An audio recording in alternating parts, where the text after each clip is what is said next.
अब हम आगे बात करते हैं क्वेश्चंस की। तो मैं यहाँ पर आपको कुछ क्वेश्चंस बताऊंगा। आप क्या करेंगे, जब मैं क्वेश्चंस पढ़ूंगा तो आपको थोड़ी सी देर वीडियो को पॉज करना है और आपको अपने मन में या पेपर पर सही आंसर लिखना है। अब वो सही आंसर मैं बताऊंगा क्या होगा, आपको अपना आंसर लिखना है। चलिए, क्वेश्चन नंबर 1 बोला है starting up a new venture with a new idea. भाई हम कोई नए आइडिया से क्या कोई नया वेंचर स्टार्ट करते हैं तो उसको एंटरप्रेन्योरशिप बोलते हैं।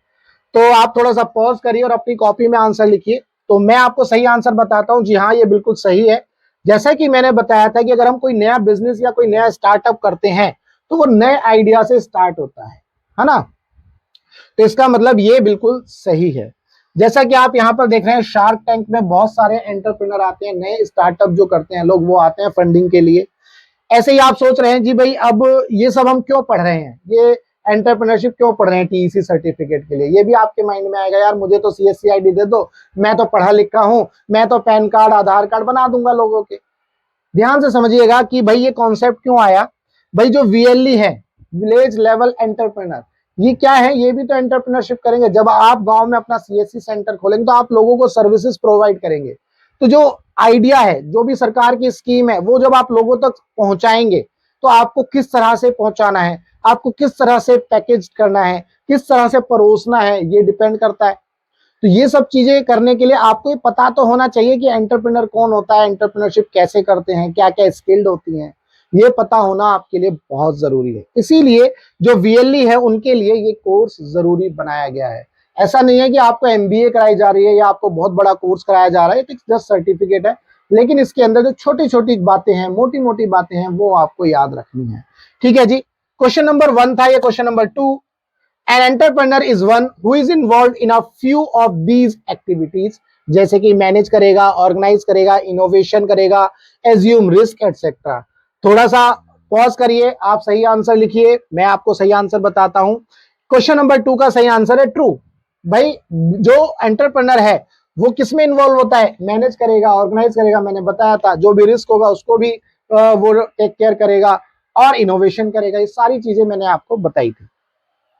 क्वेश्चन नंबर 3 की बात करें तो entrepreneurship is an opportunity to create wealth. Wealth को क्रिएट करने के लिए ये एक अपॉर्चुनिटीज है। आप अपने वीडियो को पॉज करिए, आप अपना आंसर लिखिए, मैं आपको सही आंसर बताता हूं। तो इसका जो सही आंसर है वो ट्रू है, क्योंकि मैंने जैसा कि बोला था अभी, जो एंटरप्रेन्योरशिप है, जैसे कि 5 में से 4 जो है एंटरप्रेन्योर हैं, ये बताया था। 20 में से 16 एंटरप्रेन्योर हैं, ये मैंने स्लाइड में आपको बताया था। यहाँ पर भी आप देख सकते हैं डकटेल, अंकल स्क्रूज, ये एंटरप्रेन्योर थे, पैसे में खेलते थे, खेलते क्या थे, नहाते थे। ऐसे ही यहाँ पर मुकेश अंबानी, अभी रिचेस्ट शादी जो हुई है आप देख रहे हैं, कुछ समय पहले कितनी भीड़ हो गई थी, मुंबई के रोड पर बंद कर दिए गए थे इनकी शादी के लिए। तो ये भी कितने रिचेस्ट पर्सन है, तो ये एंटरप्रेन्योर है। तो अगर आपको वेल्थ क्रिएट करनी है तो एंटरप्रेन्योर बनना पड़ेगा। क्वेश्चन नंबर 4, आप अपना आंसर जो है कॉपी में मार्क करिए, मैं आपको इसका सही आंसर बताऊंगा। Which of these is an example of entrepreneurship. इनमें से कौन सा एग्जाम्पल एंटरप्रेन्योरशिप का है। तो ध्यान से स्लाइड में देखिएगा। Starting up a business based on old idea. आप ओल्ड आइडिया पर जो है कोई बिजनेस स्टार्ट करते हैं। Existing business model and less risk. उसमें रिस्क भी क्या होता है, कम होता है। एग्जिस्टिंग बिजनेस मॉडल है, उसके बेसिस पर आप काम करते हैं। जैसा कि मैंने बताया था, बिजनेस तो नए आइडिया पर होता है, उसमें रिस्क भी ज्यादा होता है। तो इसका मतलब ये तो मैच नहीं कर रहा है। ठीक है जी, तो 1-8-2। B, teaching in an IIT या एमबीबीएस कोचिंग इंस्टीट्यूट। आप सोच रहे हैं कि मैं फिजिक्स पढ़ाता हूं जी, हम जो है चलो एलन में फिजिक्स पढ़ा रहे हैं या फिजिक्स वाला में फिजिक्स पढ़ा रहे हैं। तो आप सोचेंगे यार जब इन कोचिंग सेंटर में आप फिजिक्स पढ़ाएंगे तो मैं कुछ नया आइडिया लेकर के आऊंगा। तो नया तो होगा नहीं ना, जो कोर्स एलन का है आप उसे ही पढ़ाओगे। इस साल जो बैच में पढ़ा अगले साल भी उसे ही, हो सकता है क्वेश्चन डिफरेंट कर दो तो वही पढ़ाओगे। तो कोई नया आइडिया तो ये है नहीं, है ना। तो और रिस्क भी नहीं है उसमें ज्यादा। तो ये भी जो है एंटरप्रेन्योरशिप का एग्जाम्पल नहीं है। Starting up a business based on new app software with high risk. भाई आपने एक नया बिजनेस स्टार्ट किया, नया ऐप स्टार्ट किया। जोमेटो ने नया ऐप स्टार्ट किया, उबर ने नया ऐप स्टार्ट किया, ओला ने नया एप्लीकेशन लाए, सॉफ्टवेयर लाए। ठीक है, और उसमें रिस्क भी ज्यादा था। तो बिल्कुल ये पॉइंट हो सकता है। नन ऑफ दी अबव तो है ही नहीं, तो इसका मतलब सी मार्क कर लो, बिल्कुल सही आंसर है। उम्मीद करता हूं आपको क्वेश्चन नंबर 4 में ये पता चल गया जी, जो सी है वो सही आंसर है।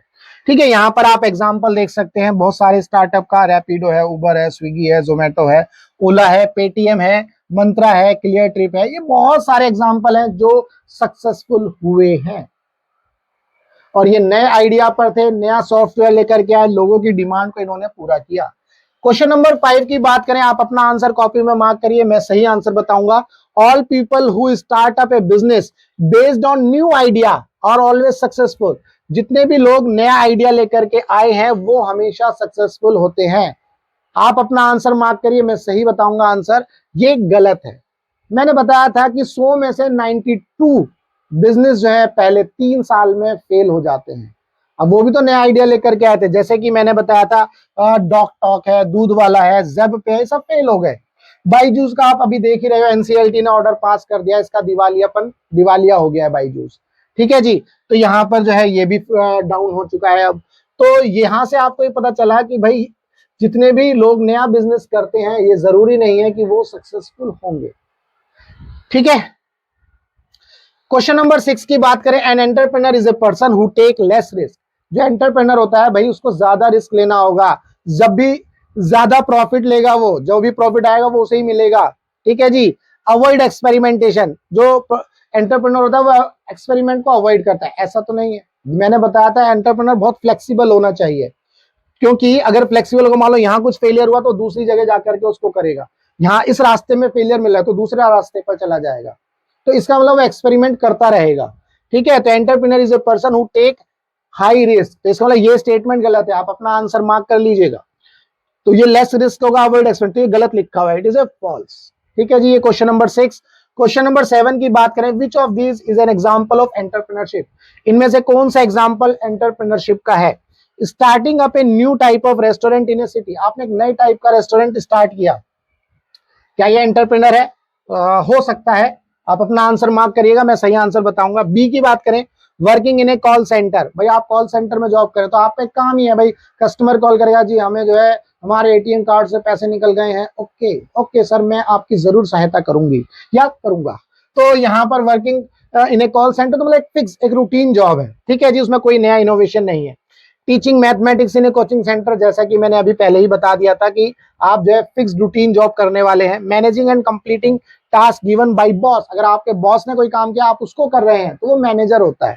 ठीक है जी, इन ए कंपनी, तो इसका मतलब बी सी डी तो गलत हो गई, है ही नहीं, ए इसका आंसर सही हो जाएगा। Starting up a new type of restaurant in A city, for example जैसे कि देखो नोएडा में एक रेस्टोरेंट है जो इन्होंने एक एरोप्लेन के अंदर जो है ये सर्विसेज प्रोवाइड करते हैं।